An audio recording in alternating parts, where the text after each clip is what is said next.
Right, good morning, everybody. Welcome to the Seniors Council meeting for May of 2022. The event is recording and the event has started. My name is Luke Thornton. I'm the WebEx host. If you have any questions for the group or the presenter, please drop those into the chat. You'll see a little speech bubble down at the bottom right corner. If it's a question for the group, send it to everyone. If you have a technical question, please send it to me, the host. You'll see something in the dropdown that says host. Without any more technical introductions, I'm going to hand this over to Gretchen Lopez. Thanks, Luke. Good morning and happy Cinco de Mayo, the annual celebration of commemorating the anniversary of Mexico's victory over the French Empire at the Battle of Puebla in 1862, not the independence from Spain as commonly thought. That happened about 40 years earlier in 1821. And that ends the history lesson for today. Just thought I'd throw that in there. So when you're drinking your margarita later on in the day, just think of that. So welcome to this month's meeting of the Seniors Council of Douglas County. My name is Gretchen Lopez, and I have the privilege of being the current chair of the Seniors Council, and we're so glad you're able to join us today. As always, we'd like to express our appreciation to the county and the county commissioners for their continued support in providing the technology and the staff necessary to bring our meeting to you virtually over the past 2 years. We are eternally grateful. Now, beginning next month, we'll be meeting again in person at various locations throughout the county and in or near your own neighborhoods. Our meeting schedule and locations are available on our webpage and our Facebook page, and our education chair, Tiffany Curtin, will be giving you details on this in a few minutes. We also want to wish our mothers and those who fill that role in our lives an early happy Mother's Day. Your support and love helps form the foundation of our start in life and often provides the direction we need to be successful and productive community members. So thank you to all our mothers. And now for some brief announcements. You may remember that we sponsored an anti-ageism poetry contest last August and announced our winners in early November. We compiled the winning poems accompanied by short bios of the poets into a digital poetry booklet, which will be posted on our Facebook page in the next week or so. We invite you to take a look at their creative work and be moved to support our anti-ageism efforts. 2 important bills impacting older Coloradans were passed by both legislative chambers and signed into law by our governor a few weeks ago. These bills updated the Older Coloradans Act and created a newly expanded Commission on Aging, which will be implemented on September 1st of this year. I think there we go. There's the slide. There's an opportunity for individuals to serve on this commission. So if you're interested, please note that the deadline to apply is coming up pretty soon, May 20th. You can visit the website on the screen that you see for more information and an application. Now, there are numerous other bills related to older adult issues, including, but not limited to, increasing the minimum wage for nursing home workers, oversight of the program focusing on the all-inclusive care for elderly program, wheelchair repairs, affordable housing, an extension of the Food Pantry Assistance Grant Program, and updates to the employment discrimination law. We'll give you occasional updates on these as they progress. We're ready for the next slide, Luke. And finally, some fun stuff. The Parker Senior Center is sponsoring an outdoor summer concert series at their location. All concerts are free and open to the public. However, donations benefit the center and are greatly appreciated as they help provide special programming for our older adults. You can park in their lot and sit in your car, or park in the street or the RTD lot next door. Walk over and sit in your own lawn chair. And think about bringing a picnic basket of goodies and enjoying the sunset and a summer of music.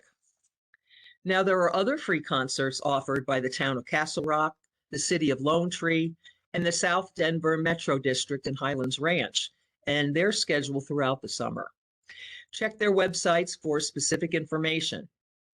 And now our education chair, Tiffany Curtin, will tell us more about the presentations for the next few months and then introduce our speaker this morning.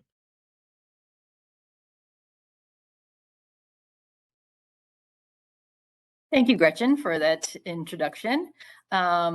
Before I introduce our speakers, I want to share a little promotion for our summer reading program at Douglas County Libraries that we are gearing up to launch. And we would like to invite you all to join our summer reading launch parties on June 4th at all of our library locations. So whichever branch is closest to you, we would love to see you at the launch parties as well, along with your families. And I also want to remind you that summer reading, it's not just for children, although definitely they are a big part of it. So bring the grandkids, the kids, and make it a multi-generational event.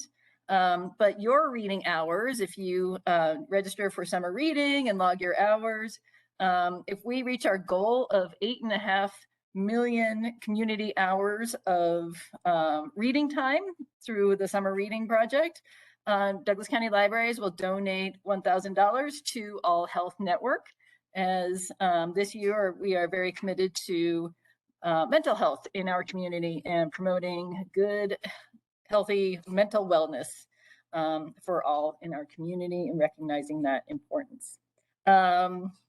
So you can go to the dcl.org webpage and find out more information about registering for our summer reading project, our summer reading coming up here.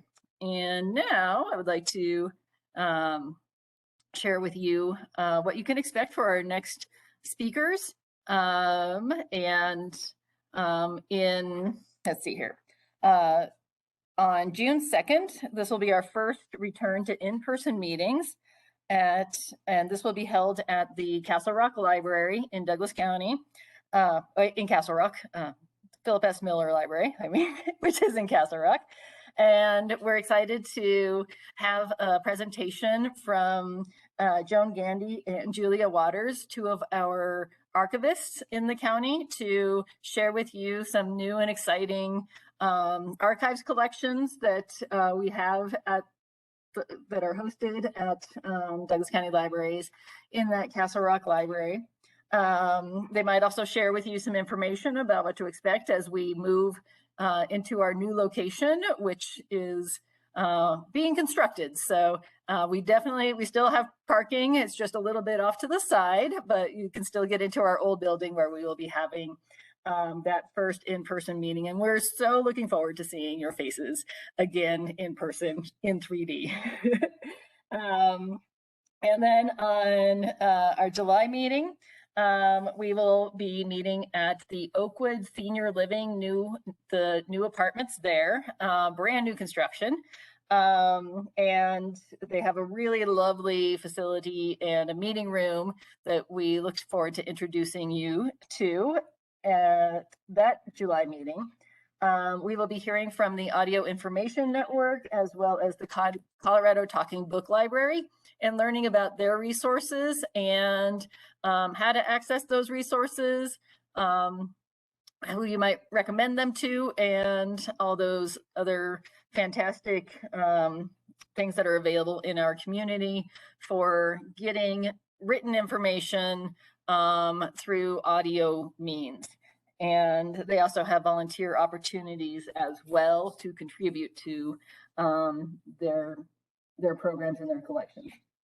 And then on August 4th, we'll be seeing a panel of organizations that offer volunteer opportunities that are great opportunities for older adults to stay connected and have valuable and meaningful connections within the community, utilizing older adults and how, what those volunteer opportunities might be.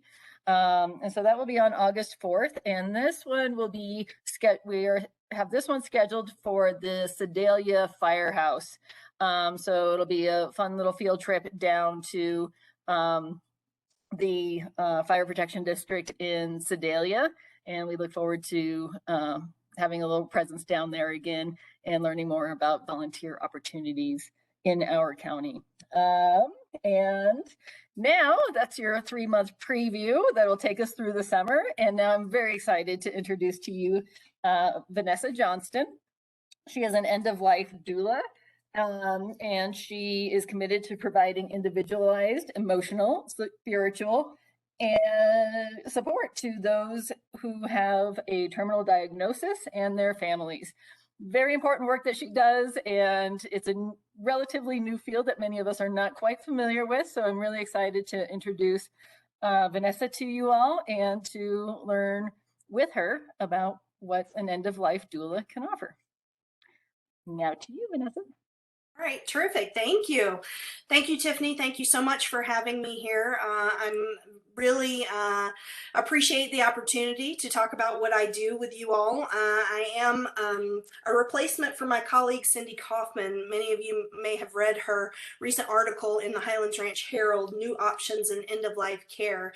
Unfortunately, Cindy had a death in the family, so I was able to step in at the last minute for her. So she came up with this beautiful presentation that I'm really happy to share with you all today.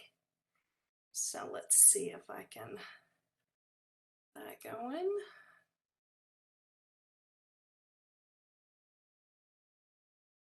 Okay, can everybody see that? Mm-hmm. Okay, great. So new options in end-of-life care that all seniors should know and understand. And again, this is from my colleague, Cindy Kaufman. She is an end-of-life doula like I am. We'll get into what that means. Her company is Heartspeak End-of-Life Companioning. My company is called Denver EOL Doula. She is the president and co-founder of the Colorado End-of-Life Collaborative, and I'm the vice president and co-founder, so we work closely together. So I'm gonna go through, there's about 30 slides and should take me about 40 minutes just so you know where we are. I like to start with this quote: talking about sex won't make you pregnant, just as talking about death won't make you die. So we start with a little bit of humor here, just to let you all know that it's okay to talk about death and dying. It's actually best to talk about it when it's not urgent, and talking about it is okay. So this is kind of a cultural shift. We don't have to whisper about anything, but we can talk about it freely with each other. So here's the outline for today and what we're going to be talking about. First, I'll tell you a little bit about me. Then I have a disclaimer about the choices and options you'll be hearing about. You'll learn some more about hospice and palliative care. We'll definitely get into the role of an end-of-life doula. You'll know the services that are offered, the benefits of care. We'll talk a bit about medical aid in dying, which is legal here in Colorado, and also voluntary stopping eating and drinking, which is sometimes referred to as VSED. Then we'll get into rethinking funerals and burials, where to get more information, and again, the Colorado End-of-Life Collaborative, the nonprofit organization that Cindy and I started, is a resource for more information for sure. So these are the things that you'll know at the end of it. And I can tell you a little bit about me. So my name is Vanessa. As I said, I live in Highlands Ranch. I used to be a teacher down at Douglas County High School in Castle Rock until 2015. I was looking for a different career, and a friend of a friend asked if I was interested in being an assistant, they called it, for a man who had ALS. You know, I let them know that I had no medical experience whatsoever, but was interested in being a companion for this man. And I was for 2.5 years. And then somewhere along that time, I heard the term death doula and understood that it was a companion for people who have a terminal diagnosis. And I thought, oh, that's what I've been doing. And so I took some training with the International End-of-Life Doula Association, known by the acronym ANELDA, had some more training and was able to serve that man and his family when he passed in 2017. So after that, I formed my own business in 2018 and then the nonprofit collaborative in 2020 and have been doing this work ever since. So yeah, I'm in Highlands Ranch with my husband and my dog and 2 kiddos. One's about to graduate from Mountain Vista High School and one is about to graduate from Arcadia University in Pennsylvania. So that is me. And I think Tiffany has my contact information too if you want it. Okay, so here's the disclaimer: choices and options. Not everything presented today may be your choice, but knowing your options is valuable. So I am a resource for people, and as a resource, I just tell people what is available to them. So I don't come with any judgment about any of this. It's up to the individual to decide what's best for them. But I do want everyone to be aware of what choices are available. And we're very fortunate to live in Colorado because Colorado is actually a leader in end-of-life care. So there may be things that you didn't know were available to you. And hopefully I can tell you more about those things today. But again, there may be some things that you hear that you're like, that is absolutely not for me. And that's fine. I'm not trying to convince anyone of anything, but I just want to make sure that you know, because I have that background as an educator. Okay, and here's another wonderful quote. If I'm going to die, the best way to prepare is to quiet my mind and open my heart. If I'm going to live, the best way to prepare for it is to quiet my mind and open my heart. And that's from Ram Dass. So I would just ask that before we begin, you come to this information with an open mind, an open heart, listen, take what works for you, leave what doesn't, and that's probably the best way to approach things. So first we'll start with a discussion about hospice and palliative care. When we're talking about end-of-life care, this is, in our country, is where we usually start. Most of you probably have some experience with palliative care and hospice care, but if you don't, let's start with what they have in common. So they both have the same goals: improved quality of life through comfort measures. You know, this idea of comforting people who are at the end of their lives has been around for millennia, but it has evolved, right, which we'll talk about. But you should know that both of these providers are focused on physical, emotional, social, and spiritual comfort measures, right? That's what they both have in common.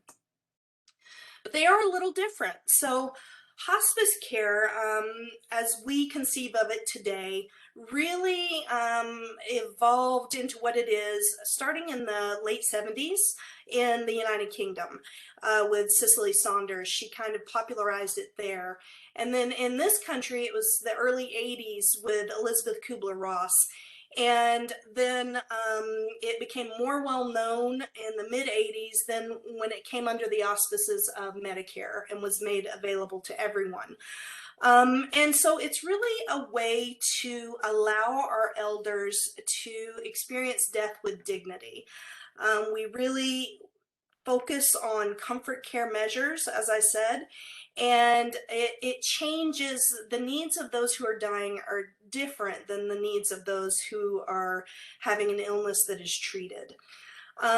You may know eligibility is when you have a physician who has diagnosed you with an illness. That means you are probably within 6 months of dying. But as you all know, this is a great mystery. Death is we don't know exactly when it will happen. So it's all kind of an estimate. And the way that hospice care works is that there's a 6-month review process. So, you know, sometimes if your disease, we've all seen miracles happen before, and people can graduate from hospice and no longer need that care. And we've also seen diseases that last a really long time. So after the 6 months, it's reevaluated, and then you can continue on. The biggest problem hospice care providers face is that families wait too late to access this care. So that the average stay on hospice is like 2 weeks, and which, you know, for me, I just know what a benefit it is for families. So I always encourage people to look into hospice sooner rather than later. because it's all about comfort care and symptom management. So the providers do what they can to make the person comfortable and to manage those symptoms. And you are connected with a multidisciplinary team.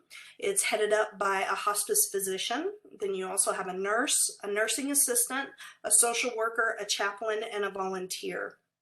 So these are all people that are working with the person that has the terminal diagnosis to make sure they're comfortable and to manage the symptoms of the disease. Now the difference, palliative care comes before hospice. So everything within hospice is palliative, but not everything palliative is hospice.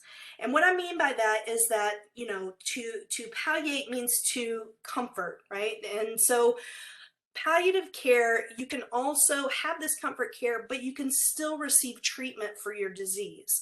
So for example, if someone has a diagnosis of cancer, they can still be receiving chemo treatments and be on palliative care. So that is the main difference between palliative care and hospice, because once it moves to hospice care, there's no longer that treatment of the disease.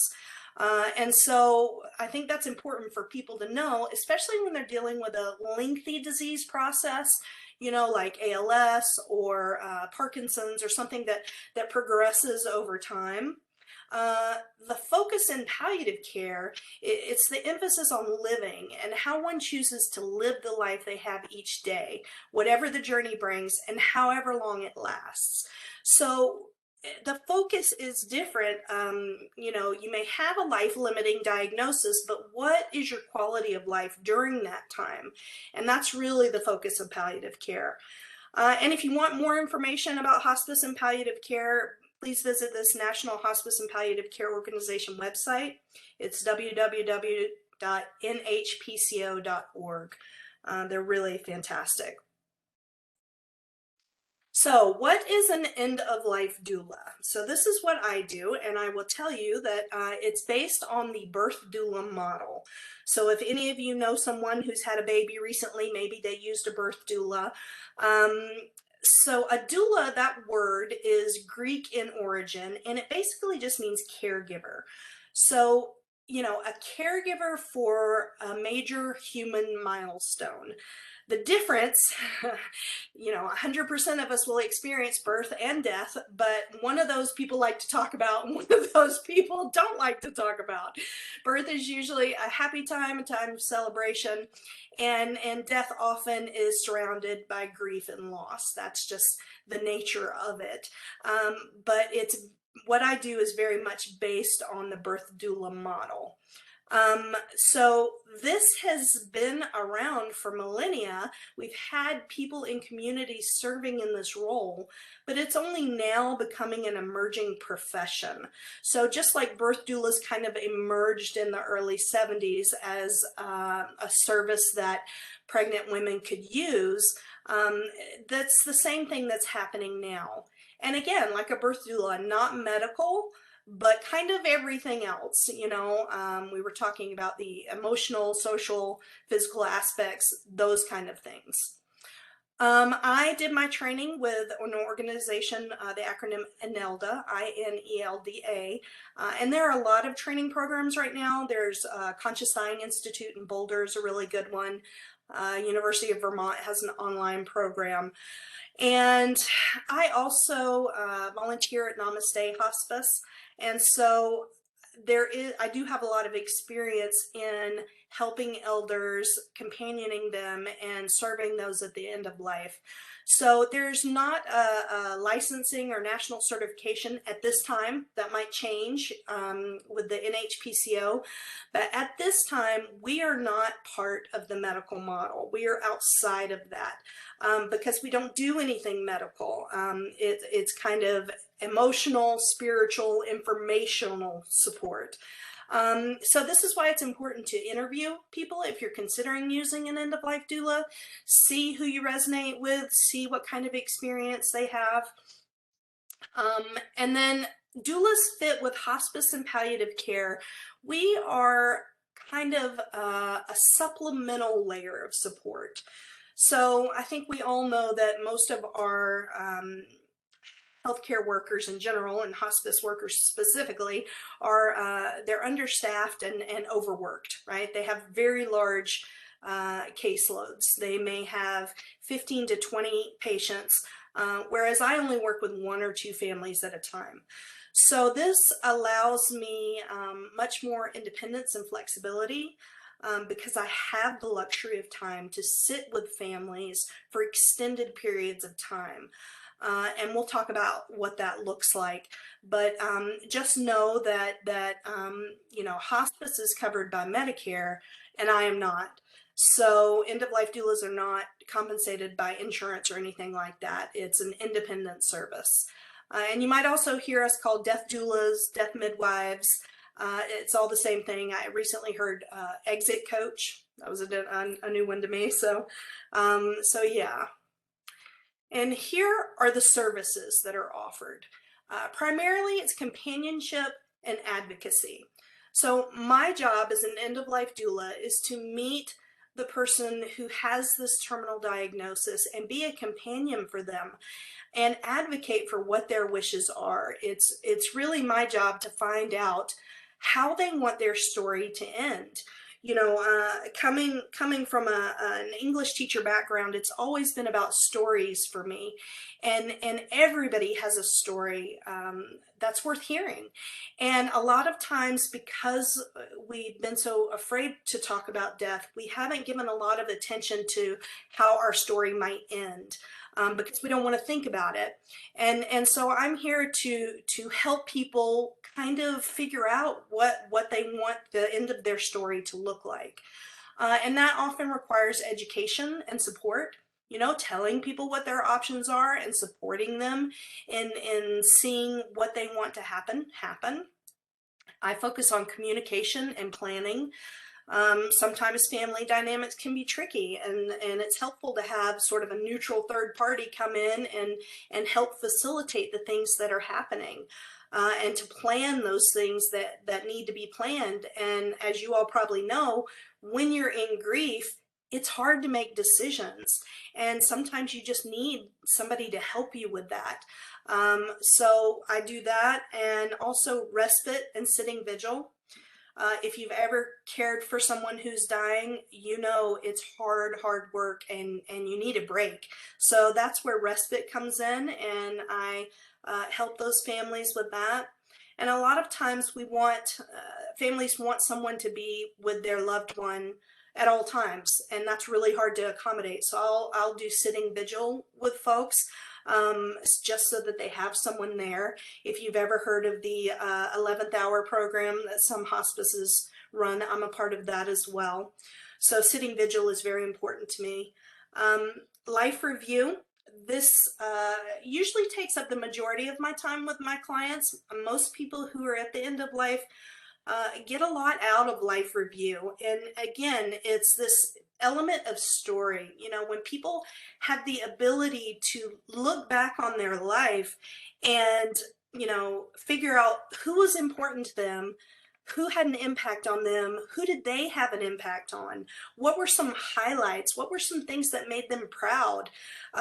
It really helps to shift the perspective from fear and anxiety about what is happening to more love and meaning that has been experienced, right? So that's really what I try and help people do, is to focus on the love and meaning that is surrounding them. And life review really helps with that. Another piece that helps is legacy work. And this can look a variety of different ways. And I don't mean legacy as in the money you leave behind, but more the memories you leave behind. So an example might be, if I'm working with a client who's moving from dying into what hospice providers call active dying, maybe there are people that are coming to say their goodbyes. And we might have a notebook or index cards there at the bedside where where people can write down their favorite memories of that person or how they met or something like that. And then later I'll work with the family to collage those or make a book out of them or something, so that the family will have a tangible memory of this time and of their person when everything is said and done. And that really helps with the processing of the grief that's happening.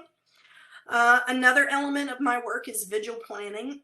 And so this is very much in common with birth doulas, because we talk about what we want the environment to look like when the person can no longer communicate what they want. So again, when someone is moving from into active dying, they may not be able to communicate. But if we have planned for it ahead of time, when it was not urgent, what smells do you want in the room? Do you like essential oils? Do you want candles around? Do you want your bed facing the window? And this can be in your home, in a facility, in a hospital, it doesn't matter where.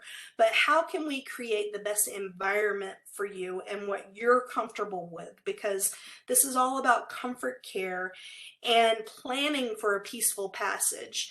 So does that mean you want your pets in the bed with you? Do you want someone to give you a hand massage? Do you want someone to brush your hair? Do you not want anyone to touch you? It's really individualized, personalized, and it's helpful to plan all this ahead of time.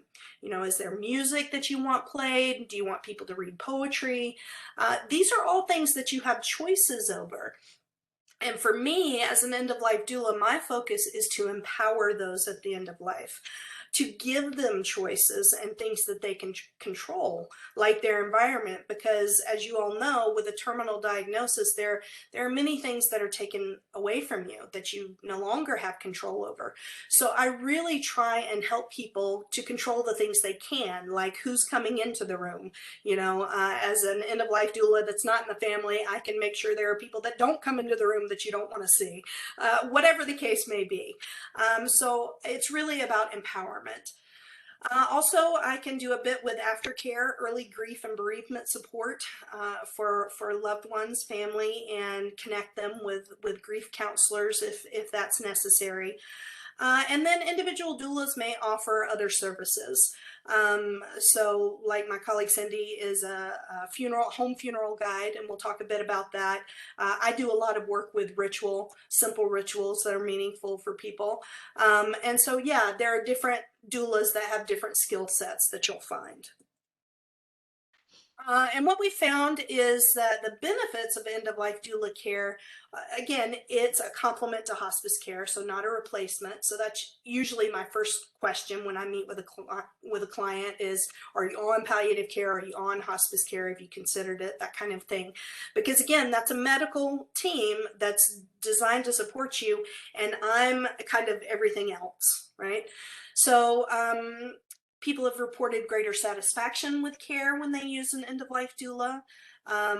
They feel like there's better attention to wishes, because remember, I'm an advocate for the person, so I know it's my job to find out what they want and make sure that happens.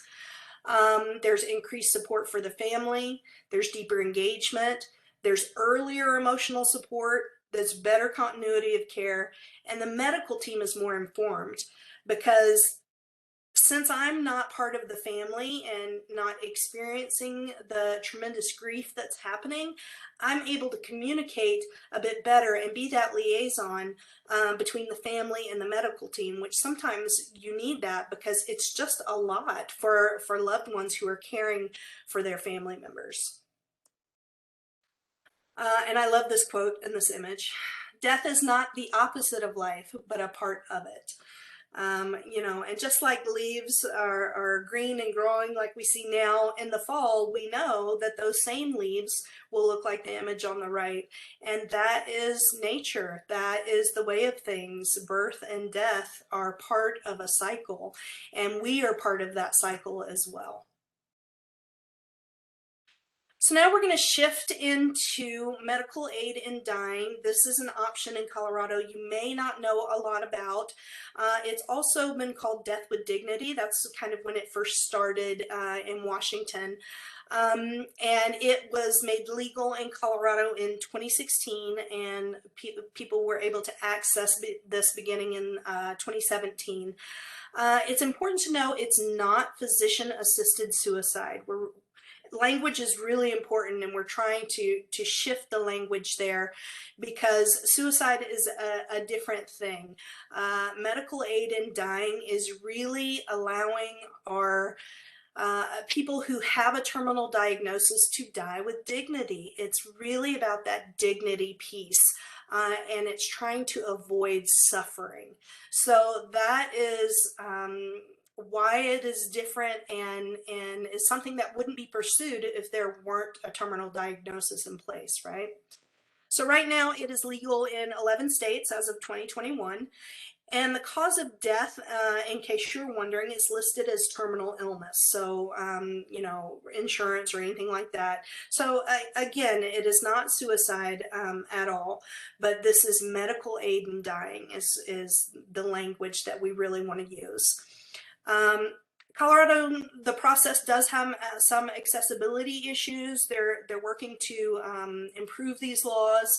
I work pretty closely with Compassion and Choices, the advocacy group here, actually nationwide. But in Colorado, we're hoping to improve the law a little bit because it's rather lengthy. And you know, to explain to those of you who don't know how it works, you have to have 2 physicians sign off that you have a terminal diagnosis. And again, it's about with that 6-month mark.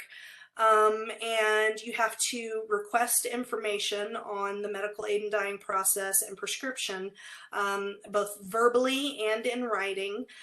And then you have to find a compounding pharmacy, which are only about 7 in the state, that will make the prescription of the medications that you're given. And then once you go through all of that, it has to be self-administered. So this can be a problem, again, for people who have degenerative diseases, or like ALS or Parkinson's, or some cancers.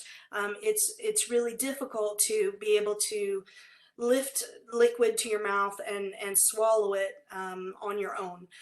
But that's how the law is written. So a lot of people don't understand that. And so they might think, oh, well, I'm going to pursue medical aid in dying. But then by the time that they sort of try and go down that road, which takes about 3 months to go through all the legal procedures, it's really beyond their capacity to self-administer.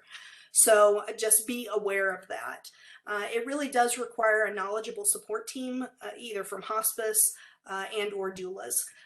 So while this is legal in the state, there are some hospices that do not support it. So, and there are also some doctors that don't support it.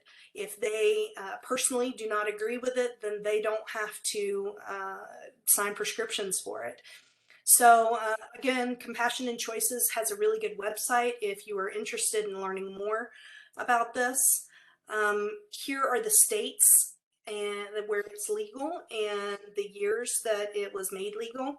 So the most recent is New Mexico. So yeah, 10 states plus Washington, D.C.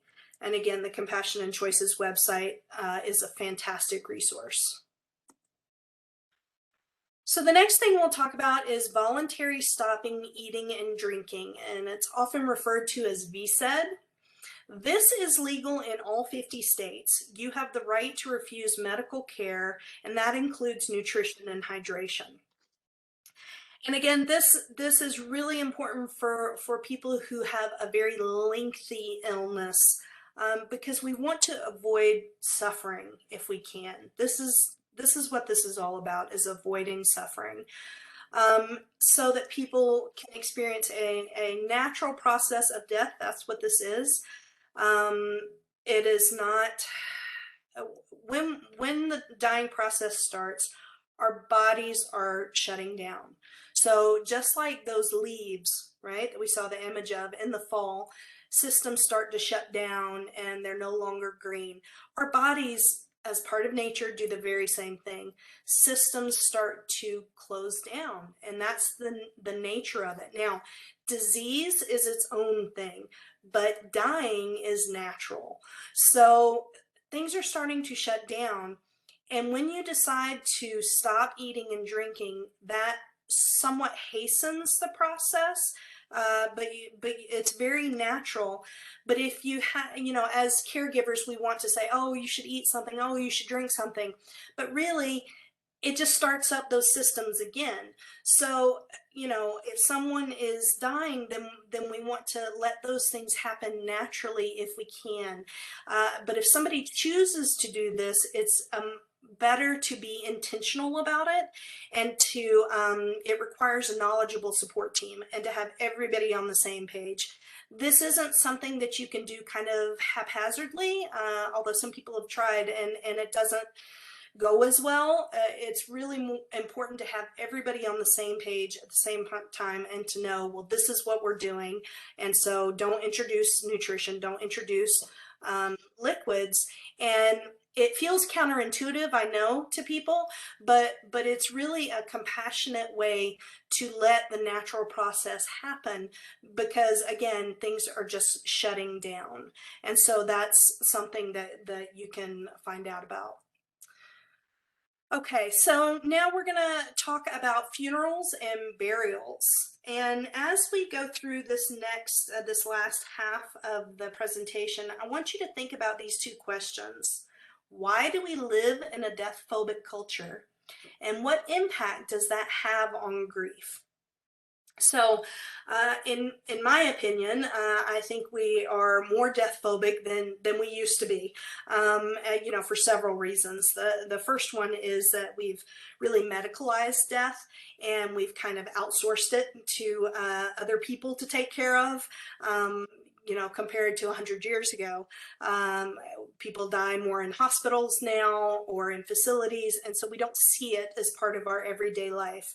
Now with COVID, this kind of changed and shifted things a bit, but in general, we really don't like to talk about it or to think about it or to see it, even though it's 100% going to happen to everyone. So what impact might that have, you know, to know that there's this thing that's a part of our mortality, but we don't ever talk about it. And so, you know, it makes us, in my opinion, not as well equipped to deal with it when we have to deal with it, and everybody will on some level. So just be thinking about those things as we go through, and I'll tell you some options that we have. So home funerals, this is an option. And again, 100 years ago, this just used to be a funeral, right? They were all home funerals. So then and now it's a little different. This great picture is of a very typical funeral. And a brief history of the funeral industry in the United States. You may not know, but the funeral industry really started in this country in the 1880s, and it was as a result of the Civil War. And what happened is you would have soldiers fighting battles far away from home, and then they would die, and their families would want to bury them at home. Makes perfect sense. And so what would happen is trains would have to ship these soldiers across the country back home. And this is when embalming became necessary, right? And so embalming had been around since ancient Egyptian times, but not really used in this country at all until the Civil War. And so that's when it was really popularized, and you had funeral homes start.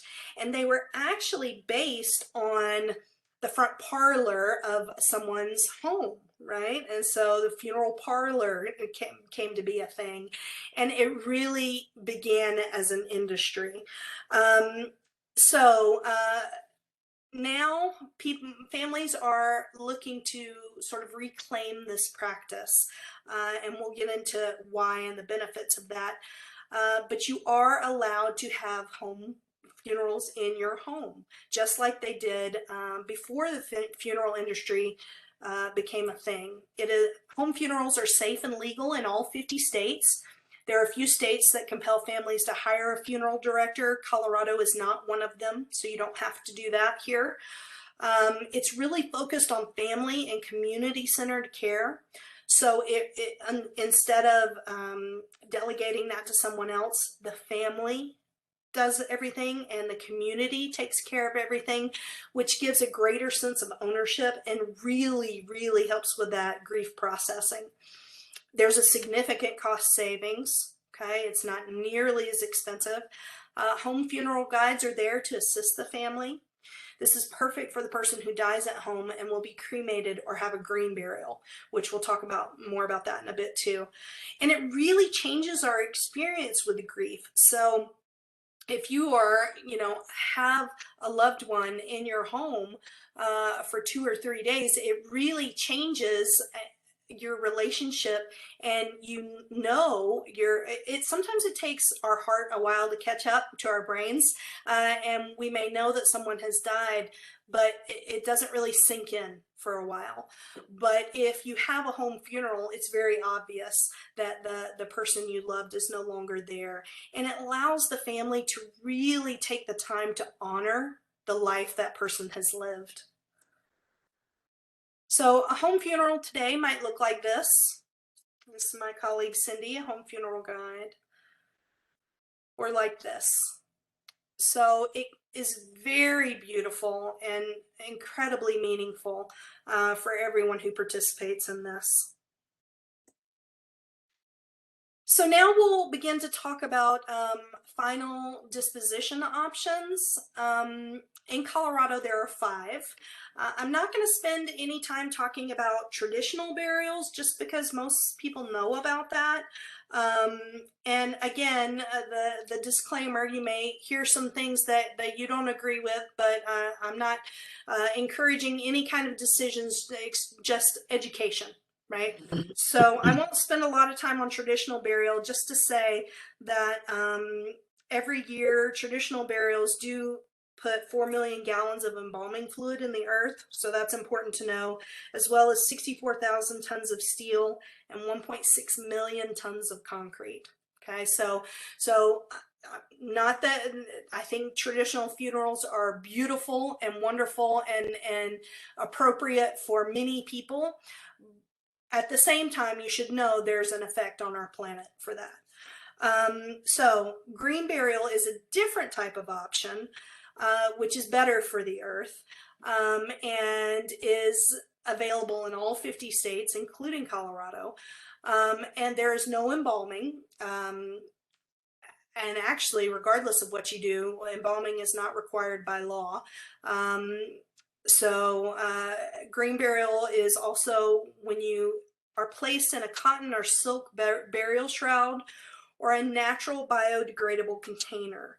So straw, unfinished wood, cardboard, anything like that that can be broken down easily. And green burial has been practiced since the dawn of humanity. I mean, we've done this for millennia, forever. And it's really focused on the body naturally decomposing and going back to the earth. It is environmentally sustainable, and burial rituals can be very helpful to bereavement. So it really helps people to process what is happening. And so this is a beautiful image. And here we have 2 more. The thing to know about green burial options, there are no concrete vaults, there's no metal casket, it goes down to depth of 4 feet, there's no lawn maintenance, no fertilizer, no watering. So very, very natural is the emphasis. Again, family-centered care and participation. Children are encouraged to be present and take part in the entire process. So here you see them decorating a very simple casket here. So in Colorado, your green burial options, green burials are hybrids. Hybrids, what we mean by that is that they do both green burial and traditional. So there's the Colorado Burial Preserve in Florence. which is beautiful. 7 Stones at Chatfield, so that's near Roxborough Park here. If you haven't been there, I'd encourage you to go. It's just gorgeous. They have lots of outdoor art from the Roxborough Arts Commission. Evergreen Memorial Park is a hybrid, Roselawn Cemetery in Fort Collins, and Crestone Cemetery, but for that one you have to be a resident of Crestone. So next we're going to talk about cremation options. So just to remind you, I said there were 5 different final disposition options in Colorado. So traditional burial, green burial, and now 2 types of cremation. So fire cremation is pretty well known. It's been becoming more popular since the 80s. And again, if this is something that you've already planned on or think is right for you, I'm glad you've planned that ahead of time. I hope you've told people already, but you should know that it's not environmentally friendly. So just like traditional burial puts toxic chemicals into the ground, fire cremation puts them into the air. So one fire cremation emits 535 pounds of carbon dioxide, and fire cremations in the U.S. account for 360,000 metric tons of CO2 emissions each year. So just be aware as you're making your decisions. Again, make the decision that's best for you and your family, but just be educated about it. So the other type of cremation that you might not know is water cremation. It's also called aqua cremation or alkaline hydrolysis. And that's what you see here, this image from Beatrix cremation. Now, unlike fire cremation, water cremation has a low environmental impact. It returns bionutrient liquid remains and bone ash. So it is rapidly gaining popularity. It is now legal in 19 states. And the body is placed in a vessel of warm water with a small amount of alkali. So you might have heard of alkali in soaps, like lye that they use to make soaps.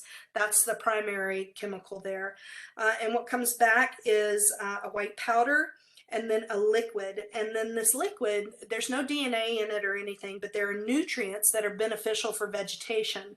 So in the case of this provider, Beatrix Cremation, they call it tree tea, and they use it to grow flowers at Half Moon Farm in Lakewood.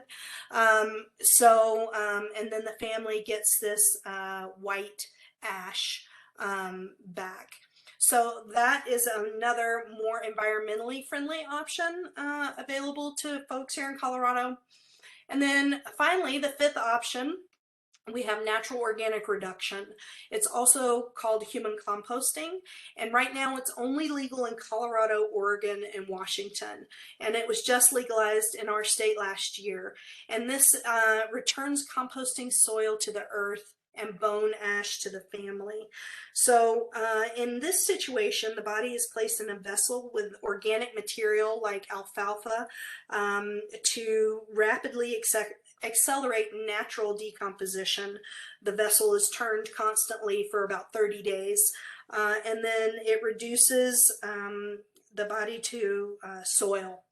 So it's quite amazing and creates a substantial amount of nutrient-rich soil. And substantial, it's like a truck bed full or like 4 wheelbarrows. It's a lot, but this is soil, right? And you can use it for land conservation efforts or in gardens or anything like that. So this is something that's new, and there are a handful of providers in Colorado that are doing this. The Natural Funeral in Lafayette, Feldman Mortuary is another one.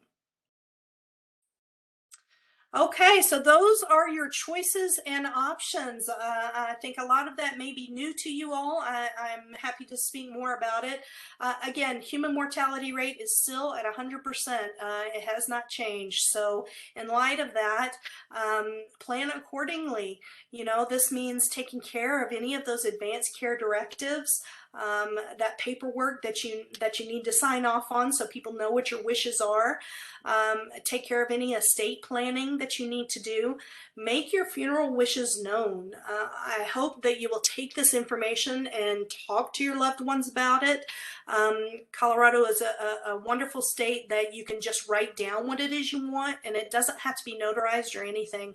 But if you just let people know and pre-plan your funeral decision, that's something that is a gift really to your loved ones, because you know, if you think of it as you're letting them know what you want, and when the time comes, it's a way to honor your wishes.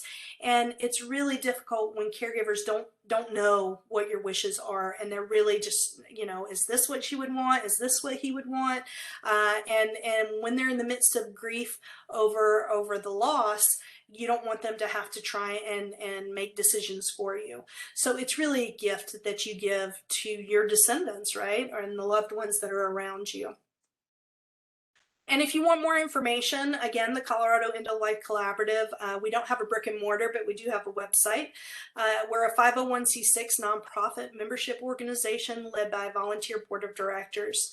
We are the leading go-to organization for trusted, compassionate, and dedicated professionals serving the end-of-life needs of our community. We provide vetted referral sources, spotlight the work of end-of-life doulas, offer education on end-of-life options and choices, and help the dying and their loved ones move more confidently through the natural stages of dying and death. Currently, we have 18 affiliate business members in the community, and actually 12 now, end-of-life doula members, and we're growing. So we have providers in Fort Collins, Durango, Colorado Springs, and then a lot in the Denver metro area. So we are here for you as a resource. And I will just end with this beautiful quote and image. The setting sun is as beautiful as the rising sun. So again, you know, I try and shift the focus to a beautiful ending of your story, because we all deserve that. And thank you for having me. I really appreciate this opportunity to talk to you. Here is Cindy's email address, or you can email me, Vanessa at coeolcollaborative.org. And so I think that's it. Let's see if I can. Well, thank you, Vanessa, for helping us cope with a very sensitive topic. Your guidance encourages us to think about planning ahead, first of all, and having those really tough yet necessary conversations with our loved ones. I know I recently purchased a burial plan. I've talked to my son about what my wishes are. I'm putting together some documentation.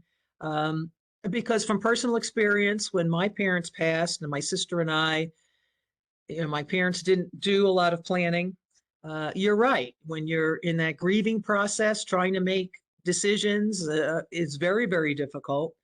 And one adult child might think, oh, mom would have loved that. And the other child goes, no, mom hated that. I mean, you know, then there's friction introduced into a very emotional situation as well.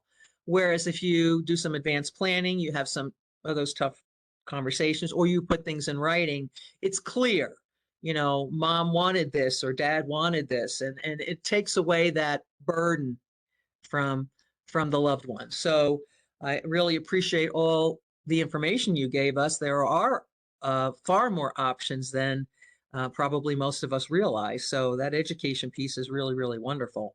I thank you so very much. So I'd like to address the group and ask some questions. Don't be bashful about putting something in the chat for Luke to read for you. But as Vanessa mentioned, and I just referred to, you know, some of us are planners, and some of us like to leave the planning to others. But for you, what part of today's presentation resonated with you, made you think a little bit more about what you learned? So you can drop your response into the chat feature, or if you raise your hand, I think Luke can unmute you and you can offer your opinions and your ideas. So again, what part of today's presentation resonated with you?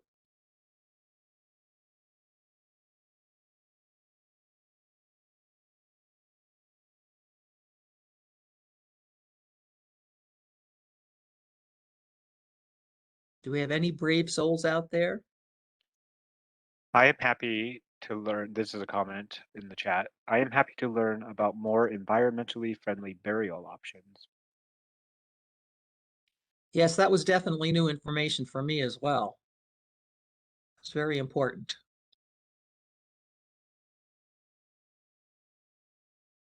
I would Anything? echo. I would echo that too, because I had heard Vanessa about the composting recently, and I'm glad that you mentioned that. Mm-hmm. And this person is also happy that Colorado is on the forefront of green burial. Mm-hmm. Great comment. Anyone else? Because I have another question for you. All right, next question is, was there an area that was mentioned today that you'd like to hear more about? Is there something Vanessa brought to your attention that you're curious to have more information on?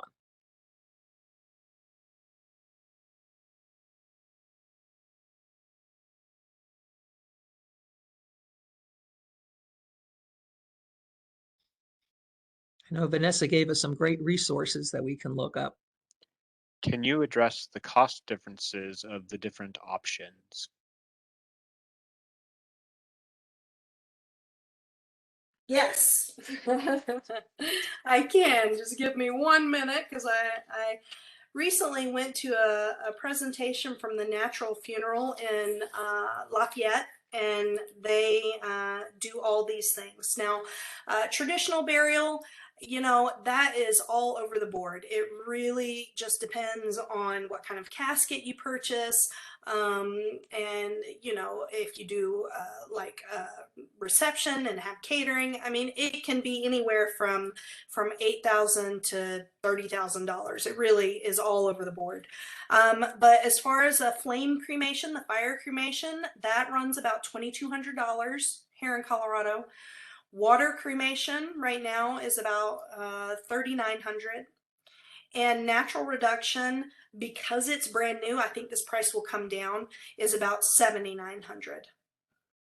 So 2,200, 4,000, 8,000 is a rough ballpark, just for those different options.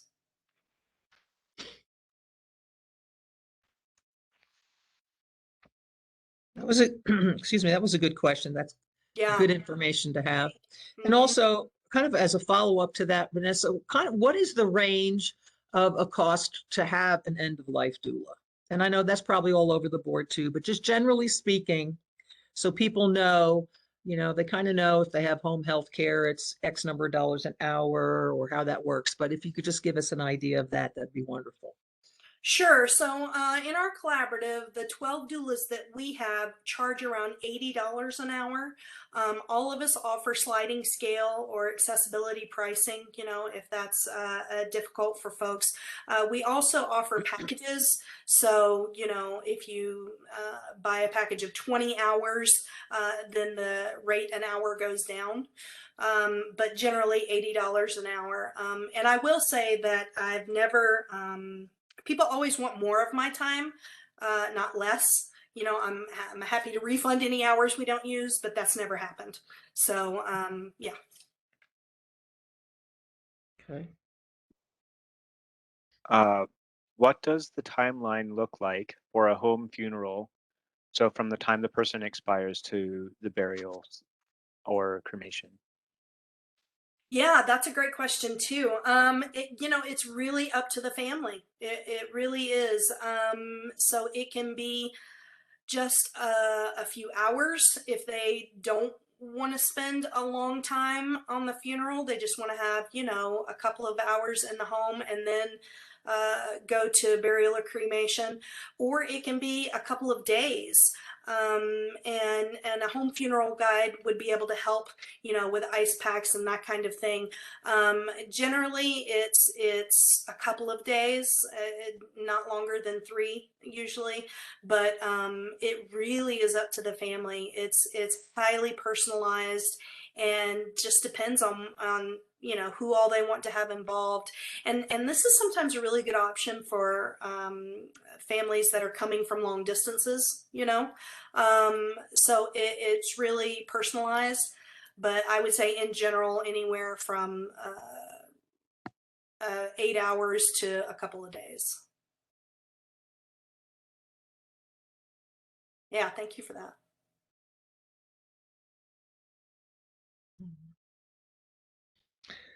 This is Kim Smith with Douglas County. I just had can you hear me okay? Yes. Mm-hmm. Yes. Okay, I'm just checking. I just wanted to say in terms of natural burial options and things, I've been to Seven Stones Cemetery, I believe is what it's called, but it's over kind of in the Roxborough area. And I believe that they have some options for natural burials and things. So it might be a good place to check into. I know that there's probably other places that offer similar ones, but that's just one of the locations that I was familiar with and did like a tour on. And I believe that was something they mentioned and I had never heard of it before. So I was like, oh, that's interesting. Mm-hmm. So just wanted to mention that. Yeah, they are fantastic. If you haven't been, definitely go the next time you're in Roxborough. I think they're just right off Titan Road. So it's Seven Stones Cemetery and Botanic Gardens, I believe is what they call themselves. And like Kim said, it's just beautiful. And they offer traditional burial, they offer cremations and green burials. And it really is a botanic gardens. I mean, it's just, beautifully designed and the outdoor art, and it's really lovely. And they're so close to us, right, here in Douglas County. So, yeah. Well, Yeah, thank and you the for that. people there are great too. Yeah. I work on their public art program with them, so they also do put art throughout the cemetery and gardens, and so it is very pretty. But I've just heard good things about them from other people who have gone there and stuff. But also just in working with them for these other programs, they've always been very great to work with as well. So. Oh, yeah. They do great programs. They do yoga, they do all kind of things. That right now for the month of May, they actually are offering free scatterings in their ossuary. So if you have ashes that you want to scatter but have never known where to take them, go to Seven Stones during the month of May, because it's just right there with a beautiful view of the Front Range and these gardens, and it's next to the Highline Canal, and just gorgeous.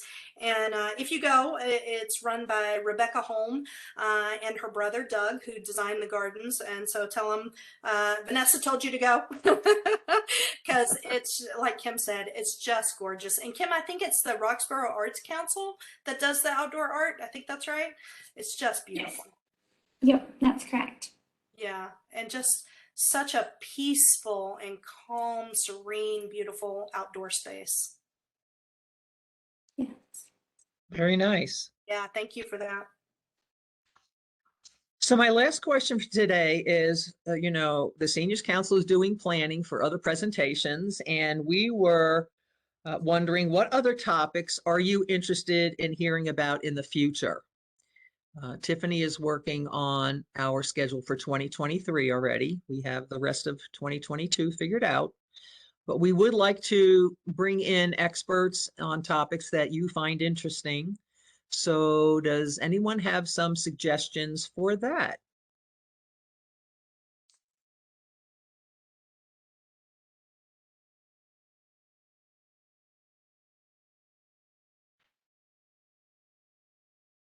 Well, if you think of any, we're going to have some contact information coming up right now on the screen. Be sure and let us know. You can contact us via our email address. And just as a reminder, this presentation was recorded, as well as all of our virtual presentations, so that you can listen to it again if you wish, or recommend it to others. And you can find it on our YouTube channel as noted on the screen. Oh, I'm sorry, I don't see it on the screen there. Sorry. You get on YouTube and put in Seniors Council of Douglas County and it'll come up for you. Also, if you're interested in receiving our electronic newsletter called First Friday Update, we invite you to contact us via our email address, and we'll be sure to send it directly to you each month.